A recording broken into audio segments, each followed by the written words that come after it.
The book we're going to read today is called Will You Read to Me?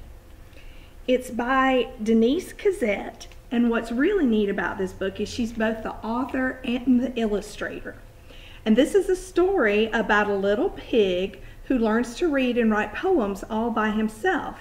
And he'd like someone to put their arms around him and tell him how wonderful he is and read with him. But his family is much more interested in supper and poetry. So he wanders off into the woods at night with his book and his poems, and there Hamlet's going to find something really powerful, surprising, and good and grand and terrific. So let's read Will You Read to Me? This book is for Donna, and it starts out with a beautiful little farm scene illustrated.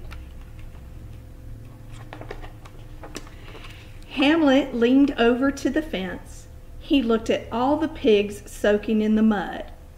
"Mom," he said. "Dad?"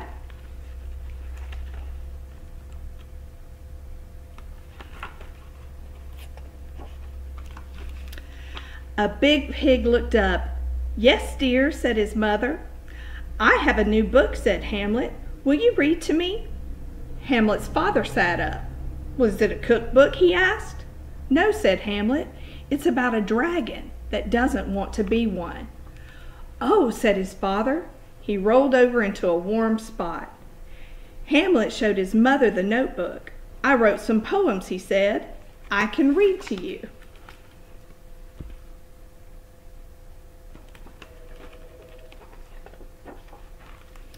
"Poems," said his sister.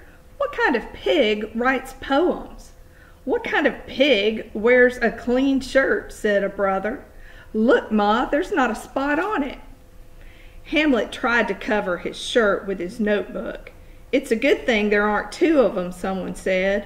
"Twins," said his big brother. "Hamlet and eggs."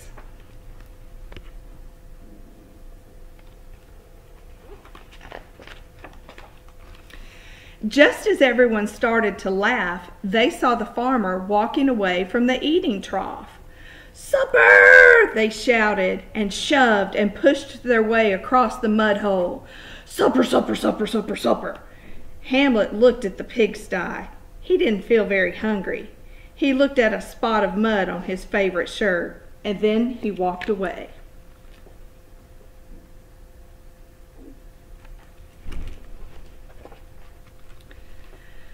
When he saw the farmer's pond, he stopped for a moment, and he watched the rising moon.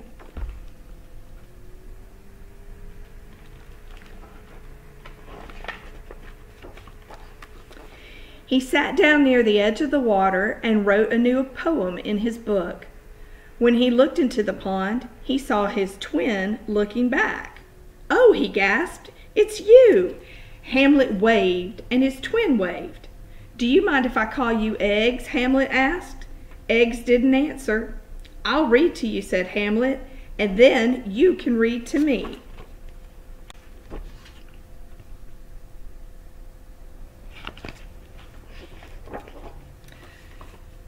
Can there be such a thing as pigness without the dirt? Or am I, Hamlet, just a sort of pig with mud on his favorite shirt?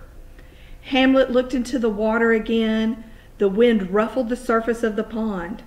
Hamlet's twin bobbed up and down in the moonlight. "Oh, good," he said. "I'm glad you liked it. Now it's your turn."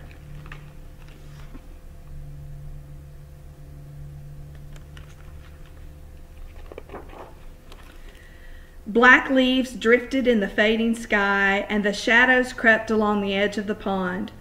The frogs began their nightly chorus, and an owl hooted. The breeze rattled the cattails, brushed Hamlet's face, and then it was quiet. "Very nice," said Hamlet. "I wrote a poem about the wind. I'll read it to you."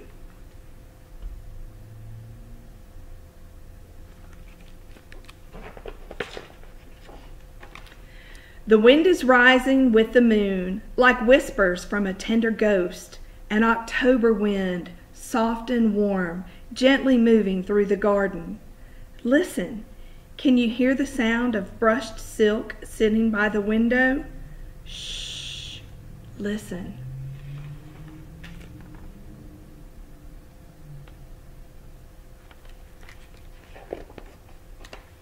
Did you get it? Hamlet asked.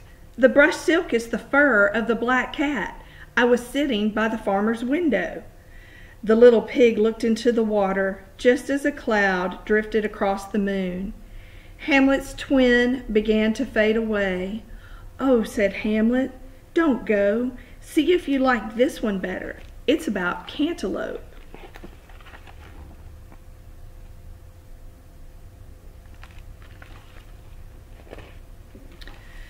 The moon is a cold, sweet slice of cantaloupe sitting on a porcelain plate, ready to be carved by the constellation spoon.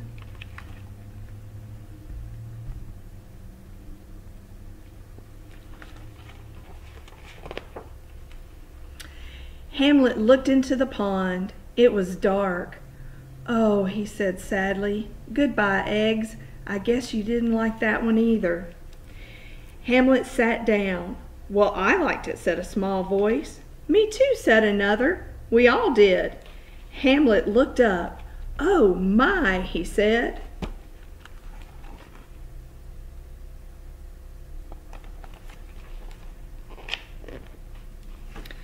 Will you read to us? They asked.